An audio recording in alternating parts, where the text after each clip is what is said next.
What's up, fight fans? It is Monday, July 24th, 2017, and this is the Monday Morning Analyst here on MMAfighting.com. I am the host of this podcast. My name is Luke Thomas. Thank you so much for watching. One real event to get to over the weekend. We'll talk about UFC on Fox 25.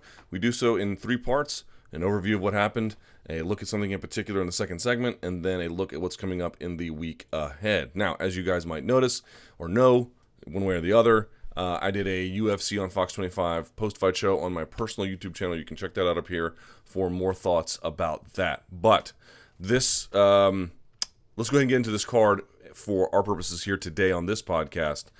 Extra thoughts up here, but obviously a lot will be here today as well. UFC on Fox 25 took place at the Nassau Veterans Memorial Coliseum in Long Island, Uniondale, New York, an attendance of 11,198 for a gate of just over 1 million. Not bad, sort of on par for UFC on Fox events, although the ratings were not that great. A couple of things that sort of stood out to me. One of my colleagues, Mark Ramundi, was making a note that, look, obviously Brian Stan and John Anik and Dominic Cruz are very capable commentators. And in the case of Stan and Cruz, very good fight analysts, but there was probably some discrepancies that people could bring up with the way in which they were scoring fights or saying fights should be scored or even saying fights are scored. And I think there's actually some merit to that because, look, it's one thing to know how to call a fight. It's one thing to know a lot about fighting, but judging is its own set of expertise and its own core competencies. Now, it should be so simple that everyone gets it, but that's really not the case. And his solution was having someone on the broadcast who scores rounds and then explains why they're scored that way, who understands the modern scoring system.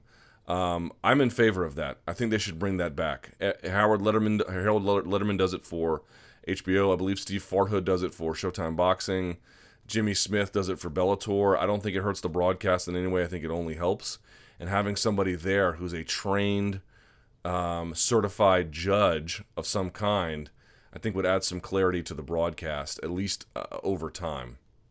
One thing to consider, right? All right. Now, with that being said, let's get to this. Chris Weidman defeating Kelvin Gastelum at 3:46 of the third round. You'll hear me talk about this in the next segment when I break this down.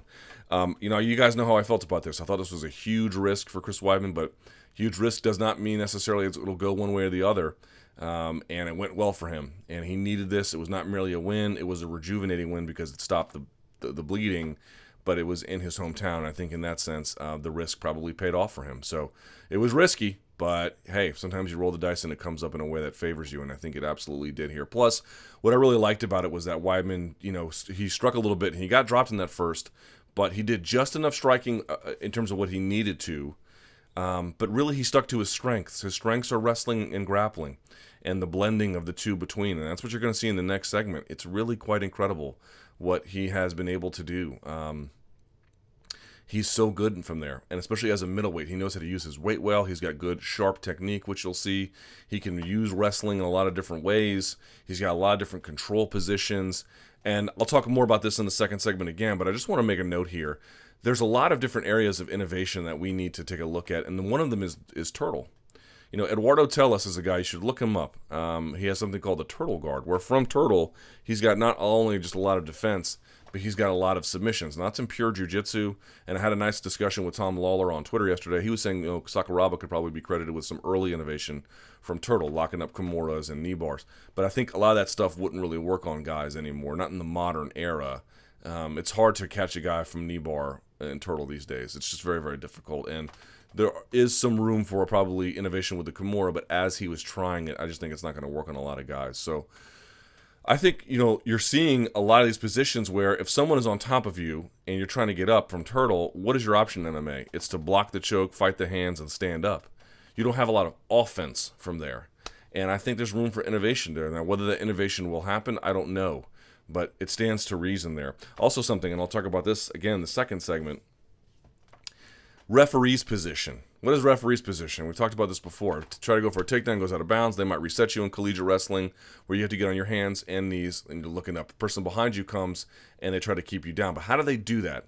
The way it works in collegiate wrestling is one arm goes behind the waist and then one behind the elbow. And when the one touches the elbow, that's when the referee blows the whistle. Why don't they lock their hands behind them?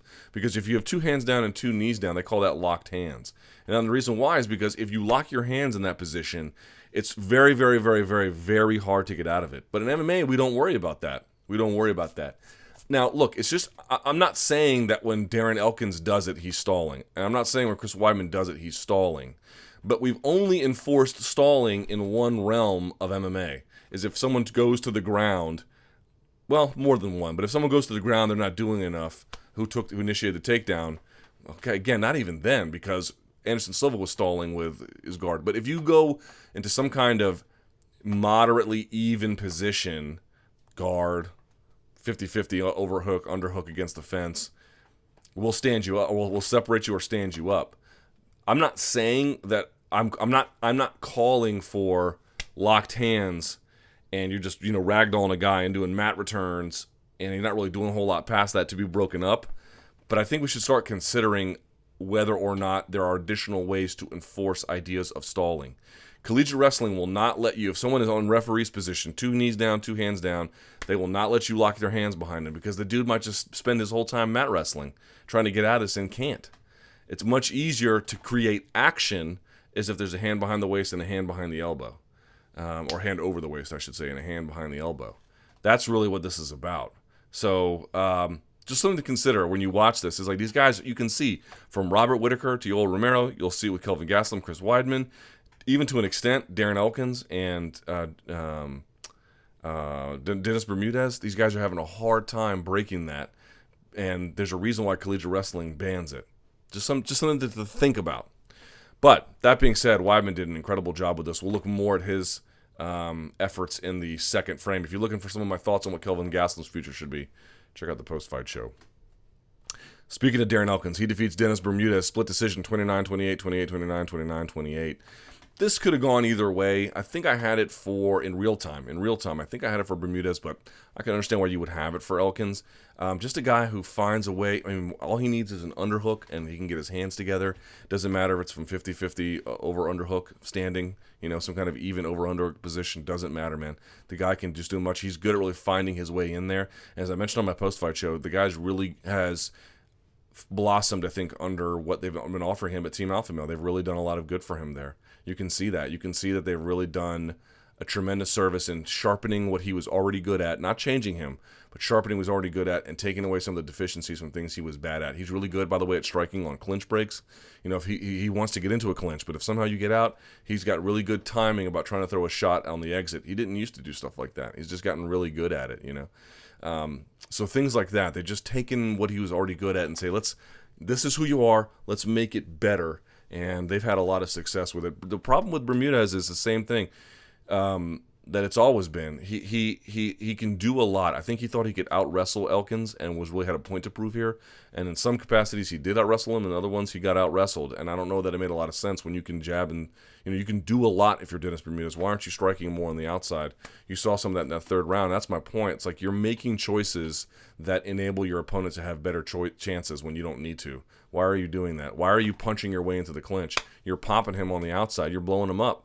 I just didn't understand that. So I think there's some choices that Bermudez needs to make about potentially being less exciting, if that's what it calls for, if you really want to win fights and stay in the UFC, and fighting to your strengths and their weakness, not to just, I'm going to beat you with my strengths no matter what your strengths are. I don't know that's the best idea. Patrick Cummins defeating Jean Vellante, looking like Bronson. The movie, again, split decision. Man, I went back and watched this. Jean Vellante, man. He had good takedown defense. He was limp-legging. He was catching underhooks when he needed to. And so that was fine, but I don't know how he couldn't outstrike Patrick Cummins. Cummins, a couple times was just flat-footed and was getting bombed on. But after that, he could pump the jab. He was pumping just simple combinations, 1-2s, check hooks, and they were all landing. And he was just doing more volume. I've made this point before. You don't judge a fight based on who does more work, but if it's relatively even, who do we think humans are going to give the decision to if one person did considerably more work than the other one? It's pretty simple. It's pretty simple in that regard. So I just feel like Jean Vellante just could have done more in terms of stepping on the gas and really bringing it to him, and just decided not to. I think having an abundance of caution for the takedown, but his takedown defense was so good, I'm not sure what he was really worried about. Jimmie Rivera defeating Thomas Almeida. What an incredible fight this was. 29-28, 30-26, 30-27. Fantastic job. I thought you could have given at least 1, if not 2 rounds to Almeida. Maybe you could have given a 10-8 round to Rivera in the first, but either way. So I went back and watched it this morning again. One of the major issues with Almeida is his anticipatory skills. If you have fast hands and you have good timing, you can catch him just standing there, right? It's one thing to catch him at the end of a combination when they're throwing a hook or they're throwing a cross and trying to come back with a hook. A la Carlos Condit and Dan Hardy. Everyone's susceptible in that case, or Sam Stout, Ross Pearson, same thing. But it's another one to just sort of be standing there waiting to go, and you get popped because you're not anticipating things. You don't quite have good reflexive decision making. It's a bit of a problem for Almeida. These boxers like Garbrandt and Rivera, who have quick hands and can really explode very quickly, they give him problems. But that being said, absolute incredible resilience, and what occurred to me by the end of the third round was that they knew what the other guy was trying to do to them. Now, they didn't know exactly what was coming next, but they had a sense of the offense, and they were throwing counters to all of their offenses. So if one guy was trying to throw a kick and timing it, and the guy knew it, you saw a shot coming over the top, or vice versa. Like, my point is, they were able to make reads over the course of 2 rounds, and by the third, they were a really tough match for each other. And I would say that, the biggest difference is for Rivera, he had just a few more tools in terms of the diversity of MMA, not really the diversity of striking. I'd say the diversity of striking probably belongs to Almeida, although Rivera's striking was obviously quite effective. I just mean Almeida's got a few more weapons in that regard, numerically. But I think in the totality of the game, the wrestling is just a big ace in the hole for someone like Jimmie Rivera, who can strike if he needs to, of course. But it can also, make things a little bit more difficult. But Almeida hitting that switch in the third round, forcing a scramble, creating a scramble, and getting right back to their feet, man, there is no substitute for elite MMA. It does not exist. Doesn't matter if you have 1,000 mediocre fights. It'll never be as good as one really good fight between really good fighters. It was just incredible to watch those two go. So I take my hat off to him. And I have some more thoughts about Rivera's game. That's not blue-collar, and it's not super crazy flashy. It's something in between, and that's why he keeps winning, because that might be the best place to have any kind of game. Elizeu Zaleski dos Santos defeating Lyman Good 30-27, 28-29, 30-27. I didn't quite have it 30-27. I just thought this was the guy, again, who had the more diverse offense, who made more adjustments by the time that fight was over. Good kind of knew what he needed to do. He knew what his strengths were, but he wasn't really able to change a lot of things to make them work. Dos Santos had a couple of bad experiments along the way, but by that third round, pumping that jab, it really just sort of frustrated Good, rocked him badly at the end of that third round. And, he had his moments where he got lit up too, don't get me wrong. I think Good, the better pure boxer, but if jab notwithstanding. But Dos Santos was trying more things, was doing more things, was making more adjustments. And I think in the end, that's why you can consider him the winner. Eric Anders defeating Rafael Natal, 240-54 of the first round. What a beast this guy is. I talked about what it means to be a linebacker for the University of Alabama on my post-fight show, but more than that, he just looks like a really physical specimen. He looks like he's got heavy, heavy hands, good finishing instincts, willing to back you up, doesn't over-pursue in offensive opportunities, like puts the right amount of heat on, because you want to put heat on, but not too much, has a nice, good distance, times everything right. We need to see a lot more from him against the elite level, but obviously he's a force to be reckoned with as a prospect. I mean, he's 30 years old, so he needs to get to work, but he looked very, very impressive. And I'm curious to see, the rest of his game tested. But if you stand in front of him and he can get you backed up against the fence, it's going to be curtains for you. Alex Oliveira defeating Ryan LaFleur at 150 the second round via KO. I mentioned this before. He didn't even try any takedown defense. I mean, look, LaFleur was really good about his takedowns and his head and hip control. Because if you can control the neck and you can control the hips, how does the spine move? How do you get to a side? You can't. I mean, that's the total point of control. And in the second round, what I love about that uppercut was not only was it well timed and heavy and everything else, but there's no takedown defense there, right? It's just a punch. And either it lands or it doesn't. And if it doesn't and it misses, you're probably going to go on your back, which is not the end of the world, but you just lost the first round doing that. You got to admire the guts of Alex Oliveira, man. That was a heavy shot. He timed it right, but more than that, that was his takedown defense. Either this lands or it doesn't. If it doesn't, I might be in trouble, but if it does, go F yourself. And that's what you saw. Really kind of maybe somewhat strategically inadvisable, but it worked and tells you what kind of guy he is right here, man. That is a born competitor. Chase Sherman defeating Damian Grabowski 30-26 and 230-27. As I mentioned before, Chase Sherman, it looks like the offense comes to him a little bit more naturally than defense. In fact, the offense, his defense is his offense, right? If I throw a 7-punch combination, you can't really get off, right? Bang, bang, bang, bang, bang, bang, something like that, you know? And that's good, but I think his defense was dramatically improved in this contest. It just feels like there's a little bit more of a way he can push that and get real nice and tightened up. But his leg kicks were incredible. I thought his recognition of offense at angles was incredible. As guys were fading one direction, he knew exactly what to throw to catch them on the exit. So that was good. Again, I like the combination punching. I just feel like you got to tighten things up a little bit defensively, and he's on his way. Don't get me wrong. I'm complimenting him. I'm just saying, as a guy who's on a journey, let's see him finish that journey, because I don't think he's a finished product yet. And what I'm seeing is a guy who's made massive improvements, but a little bit further to push defensively. It's not come as naturally to him, which is understandable. It doesn't come naturally to most people. Most people just want to bang it out, and he's getting better at it. And I just want to see him take less damage. You know, he beat up Grabowski in this contest. Don't get me wrong, but Grabowski had a couple of heavy shots here or there that maybe shouldn't have landed, and so I think that kind of thing he can work on. Jeremy Kennedy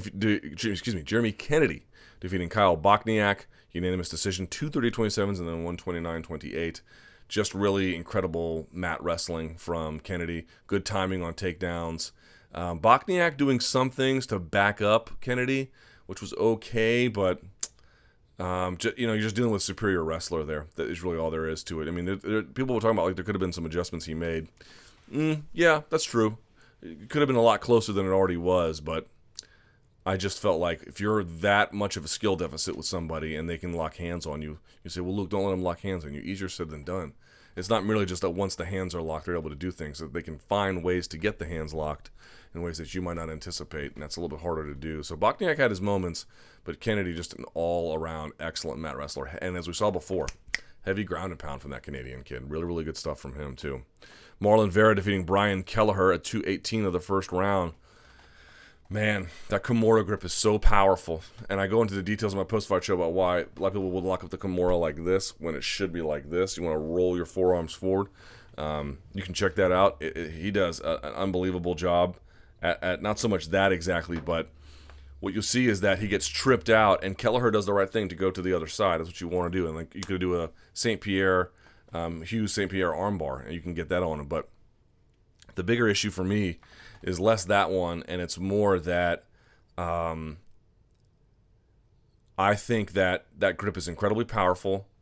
You have to learn how to shake it, and I think what happened was, as he was going around, I mean, Vera knew he was going that direction and just met him with the armbar there. So if you weren't going to lock in the armbar yourself and you were just moving to the opposite side of the body to kill off the Kimura grip, you were walking into this guy's armbar. So just remember, like, even, I don't want to say go for arm bars when you don't want to go for arm bars, but you got to be prepared for, if you're not going to take the direct offense in a positional switch, that's fine, but be prepared for that secondary counter that's going to be there, and you'll see that, man. That grip is so powerful that, I think Kelleher was slowed in the roll around, and either way, even if he wasn't slowed, if you're holding a guy's arm and you can feel him rotating underneath, you know which direction he's going. Just instinctual, excellent guard work from Vera. Really, really good stuff. And he had the crunch down on his leg, right? It was pushing the weight down of Brian Kelleher. A lot of people just think the legs go straight or it doesn't really matter what they're doing. That's why I don't like crossing the feet. I know there's a lot of debate about crossing the feet. I'm not saying there's one right way. I'm just telling you something I don't like, crossing the feet, because I want you to crunch down on the legs, break their posture, pull them to the earth, force their weight down. It makes their defense so much harder to come by. Junior Albini defeating Timothy Johnson at 251. I forget about his backstory, just what we saw in the fight. I was impressed. Throwing the hook, all right, get the hands up, knee to the body, hands come back down, and then 2 more hooks over the top. That was really good. That was really good. I was very, very impressed by that. He had nice combinations, good speed. His shorts didn't fit all that well, but all right, that's a solvable problem, yes. I liked what I saw from Junior Albini, and obviously he was good. He got the bonus, so it was even better given his backstory about how absolutely destitute and poor he's been his whole life. That was great. That was great to see. So I thought he looked tremendous for a heavyweight. I mean, I don't know what his upside is exactly, but that was a great debut to make, and I just like seeing clever combinations. That's what that was. It was clever. Shane Burgos defeating Godofredo Pepe.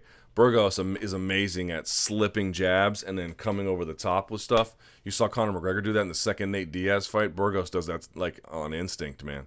Amazing. He takes a little bit more punishment than I think he needs to, but he's really good about keeping his eyes downfield and reading where something is going and then making a quick counter on top of that. Accurate punching. I wouldn't call him a headhunter, although he obviously can do great work there. But what he's really, really good at is just reading your offense, making a quick adjustment, not what Thomas Almeida does.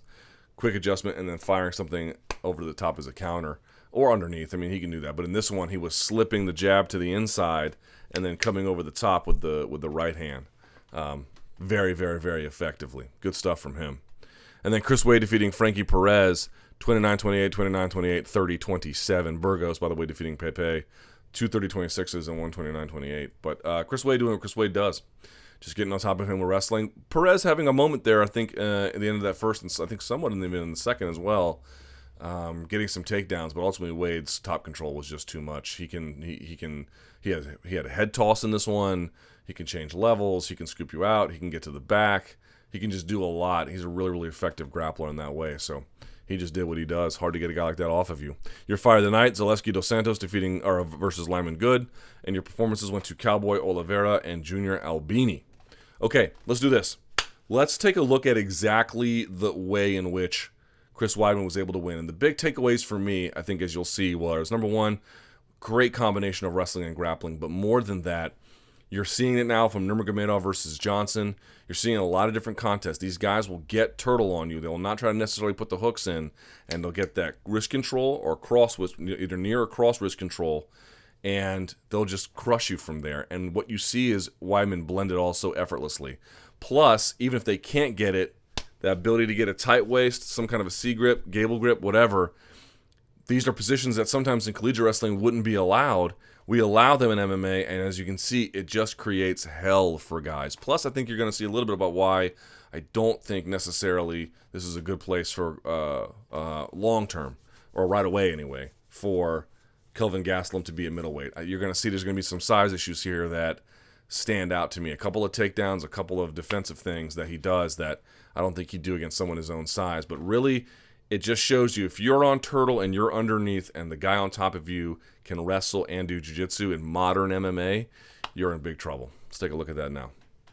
In every fight, there are lots of reasons why somebody wins, lots of reasons why somebody loses typically, especially if it goes a couple of rounds, right? It's more than just one factor. So somebody else might be able to look at this and say there's a lot that went on to the striking that in fact had implications for what happened in the wrestling. I'm not here to discount that. I'm really here to focus on what I see in the wrestling department. And Chris Weidman won this for a few reasons, but the overarching way to look at this is he has a great, great marriage of pure wrestling and then grappling. And then in the grappling department, the reason why he won, and you're seeing a lot more of this, and we talked a bit about this in the last segment, guys don't have a lot of good options from turtle. We have not really innovated this space very much. This is something that in pure jiu-jitsu, there's not a ton of innovation, although there's some guys like Robson Moura, and then as I mentioned, Eduardo Teles. These guys have really done some work on it, but it's not necessarily a pleasing way to watch someone fight, and it's hard to duplicate a lot of that stuff at scale. And so what winds up happening is you have guys like Chris Weidman, where if they can maintain wrist control, if they can figure out where to place their hips and get a ride going, if they can threaten with a hook, merely to set something else up.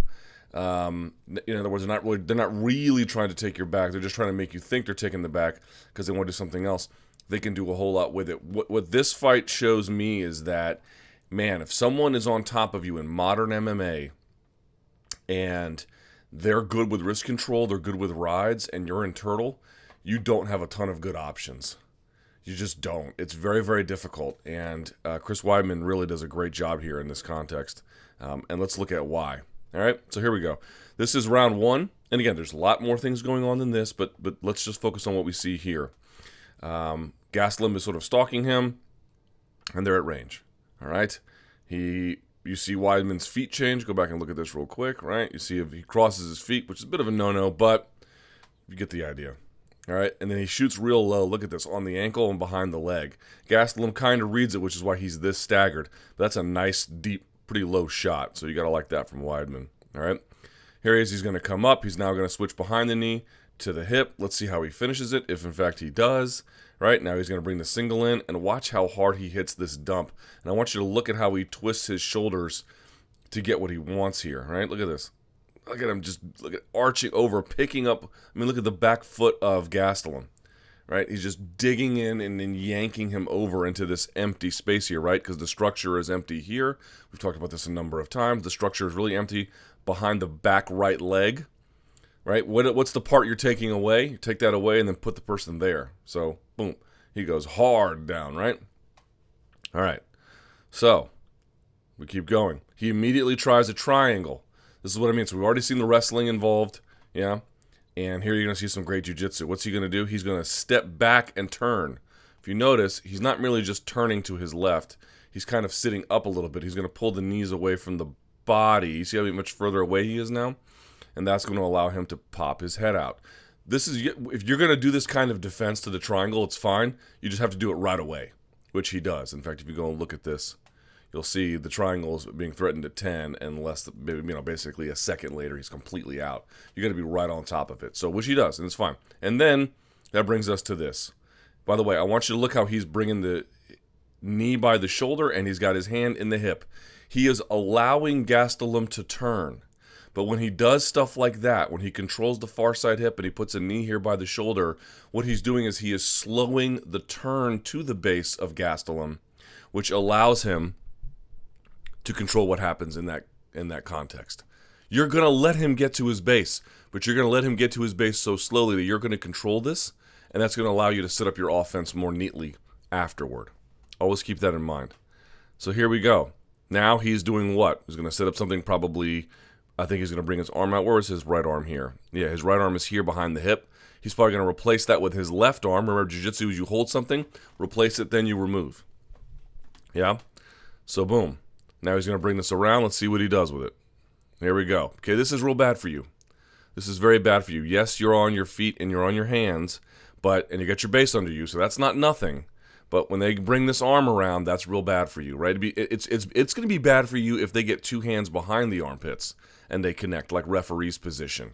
It's going to be even worse if they connect right here around the throat, right? This is called a seatbelt grip. So the one coming over the top is the potential choking arm. The one that comes underneath the armpit, that's the one that will go in the that's the one that will clasp on top of this one, right? Remember, you always want to imagine the one that's coming over the top is the one that's stabbing, and the other one is the securing. Yeah. Okay. Let's see what happens here. So he's going to break him down, and we're going to talk about some of the nuances of these positions as this goes on, but I just want you to follow what's happening here. All right. So now his base is completely broken down, and he's covering up, and this is hard to go. This is what I mean when there's no real innovation from Turtle. What are your options here from Turtle in jiu-jitsu? Well, if you know the game of Eduardo Tellez, you might have some options, and some of that stuff might be able to be brought over. In fact, this is an area, in my judgment, that is ripe for innovation. Now, again, it's not a super pleasing way to fight, but if you're Kelvin Gastelum, what are you thinking here? Defend the choke, escape. You don't, or maybe roll to guard or something, but you don't really have a ton of options here. You don't really have a lot of chokes here. You don't have a lot of, again, unless you're very, very good with Kimuras or, knee bar rolls. But you can see Weidman's always either finding a way to maintain space in such a way that if Gastelum tries to roll, he can't get anything, or he's going to put his weight on top to prevent the roll altogether. Right? So Weidman does a really good job of that. Here he's sort of staying away, just fishing for this. But if you're Kelvin Gastelum, you don't have a lot of options here. It's real defensive. So let's see. So this is what he does. Two kinds of wrist control, near wrist and cross wrist. Right? Near wrist would be as if this arm controlled this wrist, which you'll see some of that. The other one is if this arm controls, so Weidman's left arm controls Gastelum's right wrist. And what he's doing here is he's going to take his right arm and he's going to use it to pass it to his own left arm. That's what he's doing here. This reminds me a lot of what you saw with Khabib Nurmagomedov and Michael Johnson. Now, a lot of that was more near wrist, but this is my point. If you get somebody on top who's a good wrestler, who's got a good sense of wrist control, who also is a bit of a submission threat, it's game over in modern MMA. It's game over. Look at this. What can you really do except try to escape? Like, in other words, you don't have a ton of other options to go from here, right? And so here he's going to pass it, and this is going to render here, and you'll see now he's got control of it. Now what does he have? He has a totally open side, right? This is and look where his hips are. His knee is kind of on the ground, and he's covering the right side, but he's going hip to hip with him. He's doing a little bit of putting weight on top. It's not exactly leaning into him all the way. Gastelum's not carrying all of his weight, but he is going hip to hip and covering it a little bit. That's going to prevent or slow any kind of roll. Certainly when you have wrist control, it's going to make it very, very difficult for him, if not impossible. And it's not exactly leaning all your weight on top of him, but it's not fun either. It definitely puts pressure, by the way, on your knees. If you ever play a lot of turtle, the next day after, your knees are kind of sore because you just really kind of had someone sitting on top of you doing this. All right, boom, he's going to bang on him here. Look at this. This is a terrible place to be. And he's controlling the hip, too. Elbow pinched to the side, not going to allow any kind of roll, weight on top. Covering the hips, not going to be able to get rolled either and turn into some kind of knee bar. All right, so he wants to stand here. And what does Weidman do? He immediately puts a knee in between. You'll see why a little bit later. But he's still banging on him here, yes? We're going to get to some of these nuances over time. Just follow me here. So he's going to come back down, brings him right back down. Remember what we did with Michael Johnson? The guy would sit up. Nurmagomedov gets that wrist, drives it down and in. Boom, face forward. They go. Wrist control can be absolutely deadly on top if you don't address it. So now he stands, and what winds up happening is you see I think he's going to bail on the wrist control. He's going to get two arms behind both shoulders here from Kelvin Gastelum, just like this. Now this is interesting. Because in referee's position, which we talked about in collegiate wrestling, right, where if you're trying to finish a takedown, it goes out of bounds, they'll put you in the middle here, and you got to get one guy has to get on his hands and knees, and there's rules about that. If you notice, how do they grab them when they get on their hands and knees? They grab them by one hand around the waist first, and then behind the elbow, and then they're supposed to wrestle. And there's penalties for locking hands in certain positions, especially when both knees are on the ground, let's say. Because what winds up happening is, and no, that's not this case necessarily right this instant, but my point being is in MMA, there are no restrictions on when you can lock your hands behind a guy. And there are in collegiate wrestling. And the reason why in collegiate wrestling is because if you had locked hands at any point you wanted when someone was in referee's position, it would be very difficult for them to get out of it.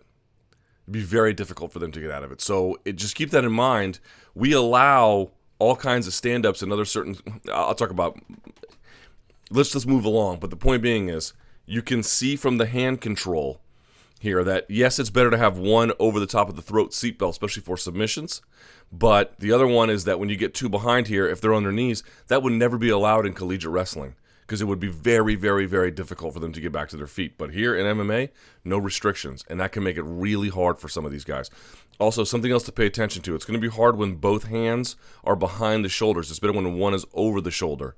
But this shoulder, potentially, if Chris Weidman wants it to, and you'll see this later, you can lean it into the back of the head of Gastelum and get them to roll. It can snatch them off their base. Just keep that in mind. So here he stands. He wants to fight the hands. You can see, look, shoulder into shoulder. He's going to push him forward, make it uncomfortable. Not going to allow him to get his shoulders back and his weight and his hips forward, which is how you break referee's position. Remember, we talked about this with Holly Holm and Misha Tate. Hips go forward, shoulders go back into them. Yeah? So here we are, another look at it. He's going to try and break it. What's Weidman going to do? Weidman, watch his feet here. He's got both feet behind. He's being cautious about knee bars or something. This one's not right in the middle of it, so he's got a little bit back, so Gastelum just can't roll underneath. Watch what he's going to do with his right foot here. Excuse me, his left foot. The left foot of Chris Weidman. Whoop, going to step that around and watch him. He's literally going to ride the hips of Gastelum as he swings around. Look how deep that step is, man. That is a deep, deep step. Now he's going to, look, he's kind of leaning forward a little bit. He's going to pop his hips in, pull his elbows in, and pull up like that. So he's squeezing those glutes together, right? And he's going to pick up Gastelum and mat return him just like that. Boom, hands down. And this is what I mean. This tight waist here, man, when someone's got two hands like this on the mat and you get your hands clasped, Dude, it's hard to break it, man. It's really, really, really hard to break it. You saw Robert Whitaker couldn't really break it with Yoel Romero. He needed the fence to really create some space in order to be able to do that. It's tough. It's really, really tough. All right, so here we go. He's going to stand. Now he looks like he's going to go over the shoulder, right? Let's see how this. He's moving around to the side. Let's see what happens here. Nope, he's still got two hands underneath. So they're still just jockeying in this position. Okay, let's pay attention. He's going to go back to the other side. So you see him going one side, kind of to the other, side to side, keeping it very difficult for Gastelum to figure out what to do. Now, this is what I mean. Watch this. Boom. He forward plants him here, and a hand has to come down. This hand is being controlled. This left shoulder is digging into the back of the head, and the other shoulder of Gastelum forcing his weight down. It's not merely that Weidman is sagging his weight forward. Yes, that's true. But you can sag your weight forward and then literally dig. I mean, just think about your shoulder. Put your shoulders at your side, and then imagine you wanted to move someone's head in front of it with your left shoulder. Just move your shoulder forward.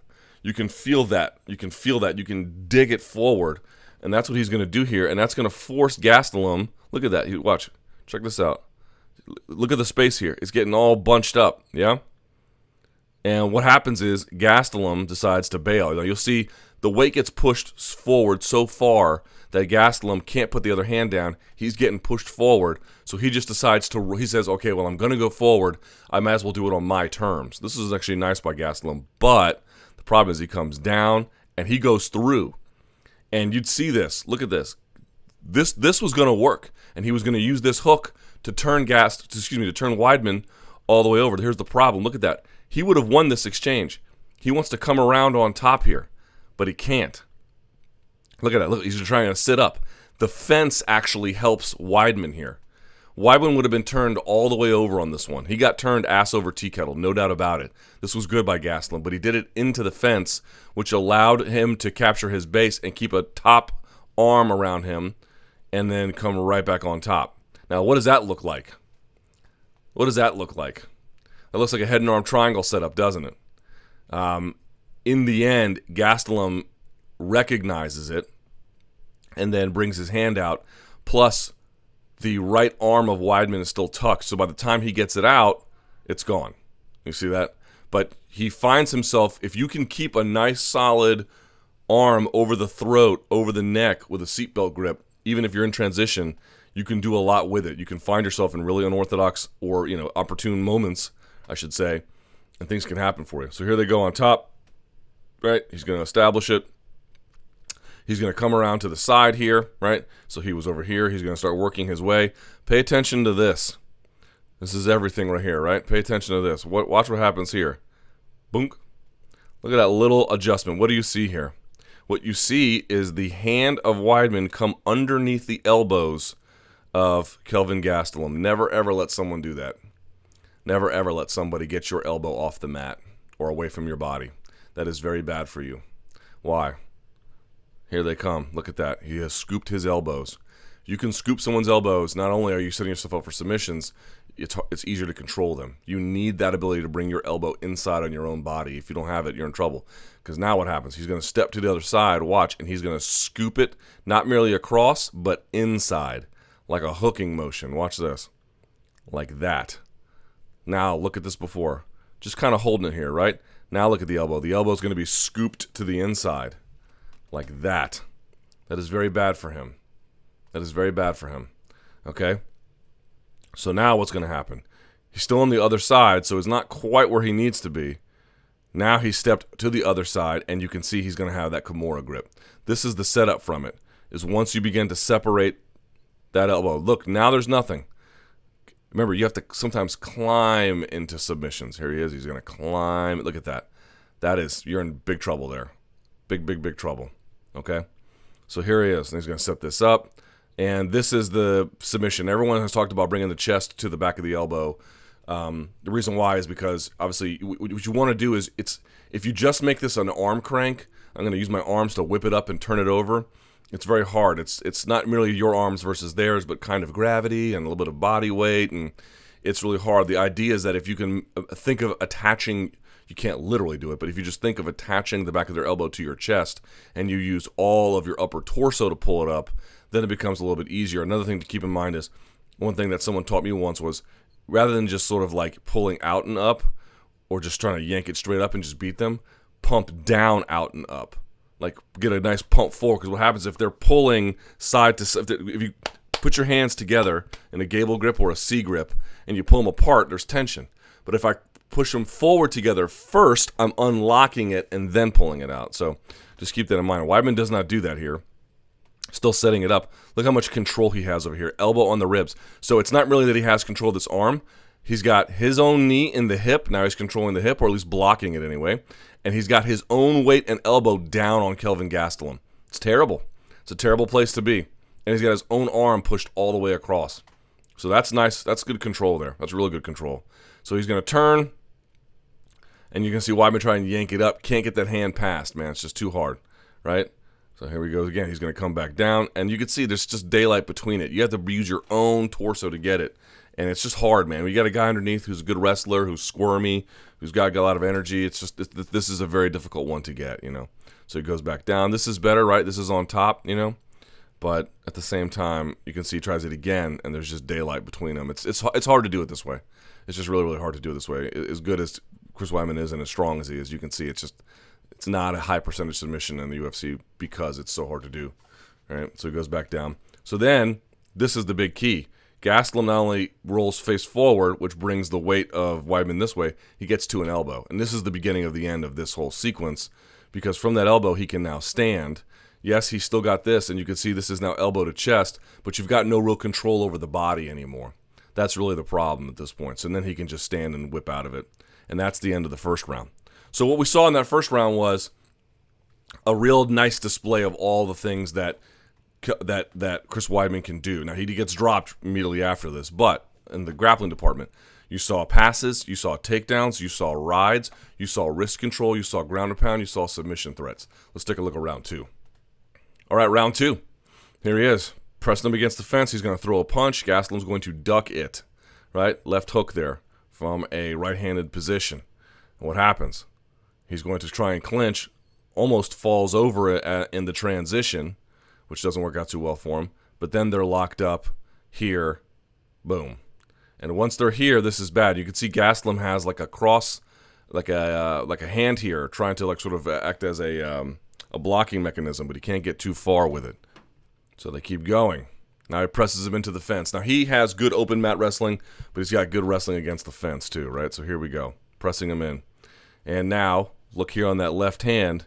Before it was kind of up against the right ear of Weidman, and now he just drops it to get an underhook, and they're fighting for it.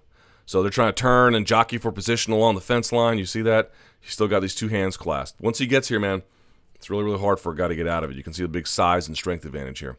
So what's he going to do? He's going to turn him. He's going to, and this is what I like. So here they are at space. These guys, two hands locked. He's going to, you want to be around their waist or around their shoulders to do this properly. He's going to kind of find a middle ground where he's going to, watch, he's going to suck him into him. Look how his elbows are separated from his body. Look at this now. He's going to bring his elbows up, and he's going to right the posture of Gastelum. As a consequence, look at this. Look how far apart they are. Now they're going to go chest to chest. See that? See how they're chest to chest here? And that's going to allow him to manipulate it. If you can attach somebody to you, whether it's a back of the arm for a Kimura, whether it's for a takedown, you can manipulate their weight a lot easier. And so he tries to then kick out a leg. That doesn't work, but he's able to use this as a moment to now run Gastelum into the fence like that. And he hooks the ankle here. This is one of these moments where you look at it in retrospect and you're like, this is a clear demonstration of strength advantage. Watch him. He just rips this out. Like, this is hard to do against somebody your own size. Look at this. He just rips it out. Just yanks it. Straight up yanks it. That to me was like, people like, Kelvin Gastelum shouldn't go back to welterweight. I'm like, not a lot of welterweights could do that to him. You know, not a lot. And so you see him, he's trying to keep his base under him here. So what does Weidman do? Look, you can see he's still kind of sitting on his rear end here just a little bit. What does he do? He just runs him backwards and forces him to sit. Yeah. So here we are. Now, this is what Gastelum's going to try and do. He's going to post on this hand. He's going to scoot his hips up, and he's going to use this to bring the other hand around and turn like that. And this is what I mean from referee's position. If you had one hand or one knee down, basically two knees down, and two hands in collegiate wrestling, you would not be able to get your hands clasped together because it would make mat wrestling so much more difficult to get out of. But in MMA, they don't care. They don't care about that. So you can just get your hands here. This is a tough position to wrestle out of, man. Really, really, really, really tough. And you can see he's already going to bring that hook in. Whether or not he wants to actually take the back doesn't matter. The point is he's threatening. So here we go. Now look at that. He's got one hook here. Now Gastelum is carrying this weight. Yes, he's like, he's limber enough where, and he has his own weight under him enough where if he can get out, if he needs to get out, he can. But the point being is now Gastelum is carrying this weight. He's got an underhook here, and he's banging on him. Okay, so let's see what happens. Now he brings that over. This is very bad for you. This is very bad for you. And by the way, it's not a coincidence that the hook and the arm over the top are on the same side, because that's the side you're going to want to fall to if you really, A, want to take the back, and B, you want to set up a submission. Now, there's some debate about that. You don't necessarily have to. You can go the other way, but if you go the other way, there's a bigger chance, according to conventional wisdom anyway, that they can escape. There is some debate about that too, but just understand it's not a coincidence that the hook and the hand that goes over the shoulder are on the same side. That is very much intentional, okay? So now where are we? Yep, you see him here, he's just leaning on him. Look at this, leaning on him, forcing that weight on his hand. I'm telling you, it's exhausting, okay? So then he tries to go for a setup, and he's going to hook like a scorpion tail here.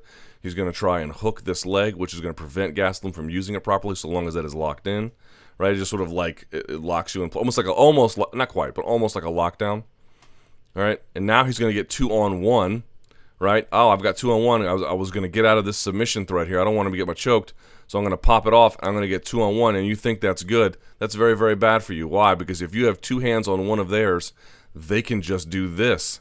They can get wrist control here, right? Because you can't block what the other hand is doing. You just enable them to get it. So he takes it and sucks it in and begins to bang on him with the other hand, right? Because you can break it with this one, and now you have, once it's broken, that it gives your left hand a chance to just bang on him. So here we go again. I think he's either trying to set up cross wrist here, or I can't quite tell, but Gastelum's trying to get up, and you can see all that wrist control that's happening here. It's terrible. Once you're here, weight on top of you, hips covering hips, wrist control on the inside. And in this hand, he could use it to put the hook back in if you wanted. There's lots of things you can do. This is a terrible place to be against someone like Chris Weidman, right? And you can see, look at him hand here. Hand, by the way, facing the right way, palm out. This is going to help him cover this position if he really wanted to put a hook in or control the hip, or again, slow the roll, slow any kind of turn, prevent things from going certain directions. He's got that all on lockdown, whereas, as you can well imagine, right on his toes too. So Gastelum finally gets to his feet, and that's not nothing, but you haven't broken the hands. This is exactly like Romero versus Whitaker to an extent, right? So here's what he's going to try and do. He's going to try and get behind him. Let's see how this goes, right? He's going to sink his hips. Oh, but look at those legs, right? Gastelum just kind of hanging out. Look at this left leg of Weidman. Whoop, going to come behind and just yank him over. So he's got lots of tricks here, lots of trips. Doesn't have to exactly use a lot of energy, just can use a lot of angles to get you to go certain places. And now he's going to get back on top. And where is he again? Hips sitting on Kelvin Gastelum's knees. I guarantee you his knees are sore today, or were sore yesterday at least. And look at that, near wrist control. And this is a terrible place to be in MMA. Terrible, terrible, terrible. And I thought Gastelum was going to wait it out, but it looked like this was just too much for him. And by the way, he's got a knee in between the knee and the arm, or at least the elbow is jutted out here, but imagine if the elbow was down. He's got a knee in between. Why? Because that enables you to set up a potential way to yank them off of their base. It enables you to take the back potentially. It just creates some separation. Remember, if you can separate their elbow from their body and the elbow from the ground, there's lots of things you can do from there, okay? And you can see he's just going to look at that. Hips on hips, wrist control. So there it is. There's more wrist control. Now he's just banging on him from the back. This is terrible, terrible place to be. Now, Gastelum's going to put one foot up. He's going to try and get up. All right, let's see what happens there. He's just doing what he can. There's not a lot of options. As he stands, Weidman lets him stand and then sinks up underneath, tries to go for a takedown. Can't quite get it. Still get to his base, but he hasn't broken this fundamental lock. Fundamentally, it's just still on him here. He's just glued to him, right? You can't break those hands, so he tries it again, okay? And now he's just going to run him back. Can't get that hand in for the high crotch, so just switch to the double. Look at this. Look at how much of the lat Chris Weidman is digging into. I mean, literally, I bet his organs hurt here. Look at this. Look at that. That's insane, right? So he's just going to pick him up and turn him and dump him back on the mat. Now, Gastelum's on a hand. He's doing what he can. Like, Gastelum's doing all these things to prevent it to being, like, a terrible situation, right? Like, really bad, like giving up mount or two hooks in and a throat, arm across the throat. But He just can't quite shake him off.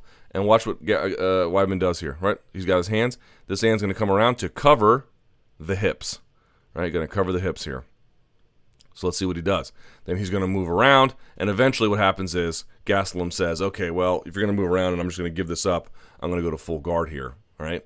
One last sequence at the end, and he just goes to full guard. One last sequence here at the end. This is called stacking. This is horrible. This is horrible. Now, if you're really light, it's not that big a deal, but if you're, a bigger dude, 200 pounds, this is very, very, very, very, very uncomfortable. Look at this. Right? It's the worst you can get. This is pretty bad. Back of the shoulders, back of the head. The only detail missing here are his toes are not touching the mat. That would make it really painful. This is called stacking, and you get your hips right behind their hips.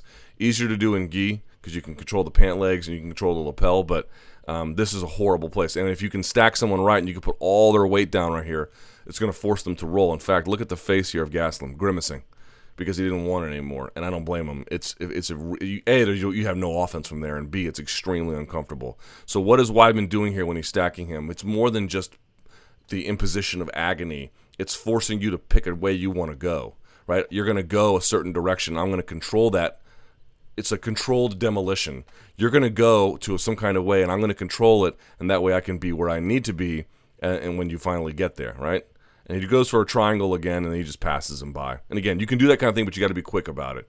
The other part is, I didn't like this pass because, it works, but you really, when someone tries this on you, you want to drive that knee. Renzo Gracie has a great way of talking about it. Yeah, make them smell their knee. You want to drive that knee over and then get around, because if you don't, it's kind of hard sometimes, but I think Gastelum just wanted to get back to his base. And you see him cover the hip. Look at him covering the hips here. So, Gastelum, you're going to roll. I'm going to let you roll to your base, but I'm going to control it, which means once you get where you need to be, and you see him switching hands and replacing them here, watch. Whoop. Switching and replacing. You see that? He uses the left arm to control Gastelum, so Gastelum can't get up quickly. He's going to let Gastelum get to his base, switch and replace, maintain top position. It's just, you can't escape, man. You just cannot escape. It's a spider's web. And there's that arm, right? There's that arm, pretty nifty. And then he's going to bring that arm to the other side, so now he can get his seatbelt. Now he's got his seatbelt. Oh, and look here. Not only does he have a seatbelt, that left foot goes in. Whoop, there's the left hook. I mean, look at all this daylight. What do you think is going to happen here? Yeah. Now, it turns out he's actually not quite flexible enough to get in this position, so he lets it go. No big deal. You're just threatening him, and it's toward the end of the round. But then you can see here, what's he got? He's going to look for probably some wrist control here. He doesn't have it. But then it doesn't matter because this hand was, not being used all that well. So he's going to bang on him. He's going to try and go for a choke. I don't think he gets very close here. But you can see Gastelum, all he can do is just cover up. All right, let's take a look at round 3 just to wrap things up. Our third and final round. You've got a pretty good sense of what Weidman's doing at this point, but let's just see how he closes the show here. Another right hook. Gastelum gets under it, but they clinch again. Right? You saw that again. You saw that in the second round. Here he is, hands clasped. What do you think he's going to do here? He's going to run him into the fence, isn't he? Yes, he is. Just like that. Okay? So you're getting a pretty good sense of the pattern that's repeating itself. He's going to drop down low. Look how low he's going to get here, by the way. He can't quite get his hands clasped together, so I think he's going to run his feet around. He's going to drive into him. Use that to change the angle, to get his hands together, pick up Gastelum, and put him back down. All right, he's sitting on his base here, so you still got something here if you need it, but let's see what he does with it. All right, he's going to turn again. This looks like a replay of round 2 almost. All right, he's going to turn over. What do you got here? Knee down, 2 hands down. Again, hands clasped. This would never be allowed in collegiate wrestling. Not exactly. I mean, the other knee would need to be down, I believe. I need to look at my locking hands thing, but for sure, the amount of locking hands you can do in MMA is significantly higher. Now, Gastelum gets one knee up. Let's see what happens here, right? He's got 2 hands behind, so he doesn't have a hand over the throat yet. Okay, all right. He's going to try and kick out a leg. Remember, less effort if I can get it by just simply tripping you or taking you backwards. All right, doesn't work, but now he's standing up here. But look at this. You got this gorilla on the back of you. What are you supposed to do with this, So he drives him into the fence. He turns the angle, drives him in. I mean, look how hard. Look at the angle here. He's driving him in. Look at the rear end of Gastelum. He's just getting pushed into this thing. And he comes around, hands clasped underneath the rear end. And he's going to go for a ride, just like that. He's going to turn him, boom. And he drops him. Now, Gastelum is going to try and get his hips to face the mat, but it's not really going to be enough. And look at Weidman again. He comes down very quickly. Hand back here to control the legs. Once they're down, hand comes up to cover the hips. Big, very, very important detail. Doesn't look like much. It's very much. Okay? So now, Gastelum's on his base again. What's he doing? Sagging off to the side. Some of his weight's on his knee here, so Weidman is not delivering all of the weight to Gastelum, but he's carrying some of it. So just keep that in mind. All right? 2 hands behind. All right? Looks like there's a little bit of wrist control here, a little bit hard to tell. Gastelum tries to stand a little bit here. This is one thing I love. Here comes that hand over the top for the seatbelt, right? The hand over the top, the hand underneath covers the hand over the top. Okay, so watch what he's going to do here. This is hard to do, man. You can't appreciate this until you've ever tried it. It's very hard to do. He's going to use this as like a harness to pick him up off his base and pull him backward. Look at this. Real quickly. Hand comes over, picks him up, pulls him off of his base. And you say, well, how is that a big deal? If someone's resisting, it's a big deal because what happens is you're locking in your elbows so far back and that grip there is so tight and your shoulders are so perfectly placed behind their head that they can't get their head and shoulders back. They're actually stuck. And it's very, very hard to do. It's important to get them off their base, but it's hard to do because they can. If any portion of that is not locked in properly, they can easily slip out. That takes a lot of practice and a lot of strength. All right? So he turns him over here and puts him right on his base, knee next to the hip, behind the rear end at all times. You notice that, right? Let's see what he does here. Now, he kind of loses it for a second, and this is the other part to me. It's like Kelvin Gastelum shouldn't go back to welterweight. Word, watch this. Right? He gets up, and he's got the arm here to block the turn. He's got the arm here to block the turn. This is what prevents, this is ostensibly, this left arm is what is supposed to prevent Weidman from coming around the side. But watch what Weidman does. He just sags his weight into it. Look at that. Look at him digging his weight into that elbow, bringing that elbow almost close to the ribs at the point where Gastelum just gives it up. Just gives it up. That, to me, is evidence of a pretty big weight disparity. You know, against someone your own size, that shouldn't really happen. Especially for somebody who, like Gastelum, knows how to wrestle, you know. He knows he's not supposed to give that up, but if it's just so overwhelming, what are you supposed to do? All right? So then he comes to the back, and here he is again. He's got an arm on this side, so that means he's probably hunting with this hook. If he can't get this hook, he's going to put this knee in between that elbow and that knee. Why? Because you can use that to yank someone off their base again, and you can use that to eventually set up taking the back. Okay? So what does he do? There he is. Look at that. Look at that. Knee right in the middle, covering that space. I don't want you to be able to get your elbow to your ribs, and I don't want you to be able to get your elbow to your knee. Big deal there, folks. That's very hard to do, okay? Or not very hard to do, I should say. Just really strong fundamentals. And then you have that knee in the inside there. Look at that, covering that. This is just terrible for him. If he wanted to, he could yank Gastelum off of his base that way, but he chooses not to. All right? And he sits up and puts the hook in. That's what all that's for. It's setting all that up, okay? This is terrible for Gastelum right now. And then he's going to use that. He's actually going to roll the other way, which is kind of interesting. Or maybe Gastelum did it. I'm not sure. Oh, yeah, I think Gastelum initiates this roll because he says to himself, well, if I go this way, I'm going to get choked. So let me roll and try and corkscrew into him. That's what he wants to do. He wants to corkscrew into him, get his shoulders to the mat, and create a scramble. Okay, not bad. But Weidman bridges off of his head, plants his left hand, or excuse me, his right hand, I should say, and comes up. And this is just terrible. It's look at this terrible place to be. He's using this underneath the nose and against the face to yank his weight that way while he's got a bit of a mount here. This is terrible for Kelvin Gastelum. Now, Gastelum tries to get underneath it, but then what happens is Weidman just moves his body up underneath the armpits to secure the mount. Remember, you can have mount down by the hips, you can have mount over the middle, and you can have mount real high up under the armpits. It's 3/4 mount because it's not all the way in, but you get the idea. Deep underneath there, so it just gives Gastelum terrible options here. All right? So now they're in a bit of a transition, and he scrambles a little bit, and this is where I think it was just too much for him. He's got wrist control on this side. Look, the red tape is Weidman. He's got wrist control on the right arm, and his left arm is just kind of sagging. Now you see Gastelum holding it here because he doesn't want him to get choked by it. Watch this. He brings it up, but why did Gastelum let him do that? Well, there is no real threat of choking because this is the one that's going underneath the arm. he's underneath the arm. So Gastelum thinks if I can just pinch my elbow underneath, he can't choke me here. But once if someone's underneath your arm and they're down here, no big deal, right? You're okay. But when the hand goes past your face, now you're in trouble. So how does Chris Weidman finish this? Same way he's been finishing this. Putting weight on you, forcing you into bad positions, using wrist control, setting up submissions at the same time. So watch this. He's going to use this to yank backward, which is going to drive the weight of Gastelum forward. When it drives the weight of Gastelum forward, that's going to allow him to further cinch and get to the side of it, like that. Watch. See, look at his face, grimacing. He's going to dig that inside. Boom. That's going to put the weight of Gastelum straight down. It drives you down. So now he's got the weight down. He's got the hand here. All he's got to do is get to the other side of the body before he recognizes what time it is. He needs to block this shoulder and, to an extent, the head. But really, he's got to block this shoulder from getting past. So what does he do? He drives up on it, lets the hand go. His hand back here is the one that brought him down. This is the one on the cross wrist, or the near wrist. He has to let go of it, lets go of it, and now he's got to make sure that this hand can't come up. So watch where he is. He's kind of like head below the ear. Watch where he ends up.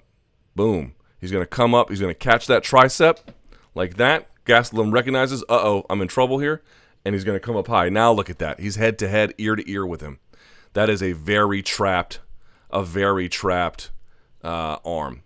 And there's lots of details here about finishing the head and arm triangle. We've talked about it 1,000 times, but I just want to show you one picture here. Look at that. And he tries to roll into it, can't get it because Weidman is face down all the way, caught him dead to rights. But this is one picture. Look at that, on his toes. Everyone knows this. Just one small detail here. This, to me, is when I knew it was over. Right? Look at this. What is it about this picture that tells you that this choke is in deep? Is it that Weidman's on his toes? I guess to an extent, sure. Is it that, Gastelum looks like he's, in terrible space? Oh, all right, yes, sure, of course, all those things. But there's one detail here you should remember the next time you see this. And even then, it's not a guarantee, but it's about as good of a guarantee as you're going to get. All right? The elbow is down. Look at the elbow. It is touching the mat. Go back and look at something like Brock Lesnar versus Shane Carwin. You would say, well, Luke, Brock Lesnar submitted Shane Carwin, and he did. But the truth is, he was able to do it because Carwin was very gassed, and he just kind of he-manned it. But good technique matters. Good technique against good opponents matter. And Shane Carwin was a good opponent, but obviously he was terribly gassed in that one. But you get the idea. Like having precision with your technique matters. And they call it a head and arm triangle for a reason. Here's the top of the triangle. Here's one end of it. The other end would be his hands. And then, of course, it goes back to the top. This is the top of the triangle. This is the outside leg of it. You want to have this elbow down. When this elbow is down, this is the most secure way of getting it, and it means you have to have the hand across, and the palms have to be a certain way. We've talked about this 1,000 times before. I don't want to get into that. But I just wanted you to note this. This is kind of important to the integrity of this. A lot of people do this wrong. It's actually a little harder to do than it may look like sometimes. And I'm not saying you can't finish if the elbow isn't down. What I'm saying is this is very clean technique from Chris Weidman. He's got the triangle, the real head and arm triangle, so nicely done that he's able to get that elbow all the way to the mat. That is not a given. A lot of people don't get that right. It's hard to do in terms of locking this in on someone of a UFC fighter caliber. So really good job there by Chris Weidman. So how did he win in the end? Man, a great combination of wrestling and grappling. Has all of it, but really it was from those rides. It was from that wrist control. It was just from that tight waist, that gripping that just never, ever let Kelvin Gastelum get out of first gear. Great job by Chris Weidman. And last but not least, let's take a look at what's coming up in the week ahead. There are many events, but the most important one, UFC 214. Boy, this is big. Jones versus DC, the rematch. I cannot wait for this. This will be at the Honda Center in Anaheim, California. I will be there. If you see me, say hi. Don't be weird. Of course, July 29th. Okay, your main event. Daniel Cormier taking on John Jones for the UFC light heavyweight title. Tyron Woodley taking on Demian Maia for the UFC welterweight title. Cyborg Justino taking on Tanya Evinger for the women's featherweight title. Robbie Lawler versus Donald Cerrone. Jimmy Manuwa versus Volkan Ozdemir. Please, knock on wood, please stay in place. That whole card looks good. Your preliminary card, which is on FXX. Didn't know that was a channel. Ricardo Lamas taking on Jason Knight. That should be an amazing contest. Aljamain Sterling versus Renan Barao. Brian Ortega versus Renato Moicano. That's your sleeper fight of the card right there. Andre Fili versus Calvin Kattar. And then on UFC Fight Pass, Kaylin Curran versus Alexandra Albu, Eric Shelton versus Jared Brooks, Josh Berkman versus Drew Dober. Okay, that's it. If you've got any questions, email me, lukethomasnews@gmail.com. As you can see below, I'm on Instagram and Facebook as well. Instagram.com/LukeThomasNews, Facebook.com/LukeThomasNews. Yeah, you get the idea. Thank you guys so much. I really appreciate it. Subscribe to MMA Fighting, give this video a like, and until next time, enjoy the fights.